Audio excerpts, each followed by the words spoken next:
اسلامی تعلیمات سے لے کر زمین و آسمان کی ہر ایک ترتیب کے اندر دیکھتے ہیں، مگر اب تک یہ نہیں جانتے کہ اس کے پیچھے خاص وجہ یا میتھمیٹیکل لاجک دراصل ہے کیا۔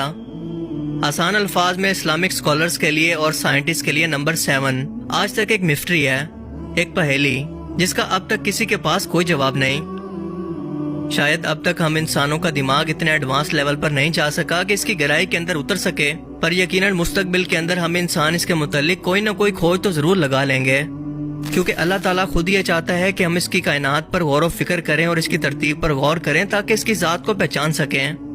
اس لیے وہ بار بار انسانوں کو دعوت دیتا ہے کہ ہم نے دنیا و کائنات کے نظام کے اندر دن اور رات کے بدلنے کے اندر نشانیاں رکھی ہیں، مگر صرف اور صرف عقل والوں کے لیے۔ پھر فرماتا ہے کہ ایک نظر اٹھا کر اس کی کائنات کو دیکھو تو تمہیں اس کے اندر کوئی خامی نظر نہیں آئے گی، یہ بالکل پرفیکٹ ہے، بالکل اللہ کی ذات کی طرح۔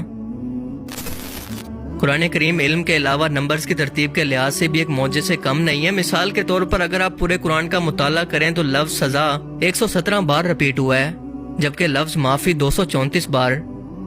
اسی طرح سے اللہ تعالیٰ قرآن کریم کے اندر حضرت محمد صلی اللہ علیہ وآلہ وسلم سے قرآن پاک کے اندر فرماتا ہے کہ کہو، یہ کہو کا لفظ 332 مرتبہ رپیٹ ہوا ہے، یعنی 332 ٹائمز، اور اس کے جواب میں لفظ انہوں نے کہا بھی 332 مرتبہ رپیٹ ہوا ہے۔ حیرت انگیز طور پر لفظ دنیا اور آخرت کی زندگی دونوں 115 مرتبہ رپیٹ ہوئے ہیں۔ شیطان اور فرشتے دونوں کا ذکر پورے قرآن کریم کے اندر 88 یعنی 88 ٹائمز کے اندر ہوا ہے۔ یہ کیسے ممکن ہے؟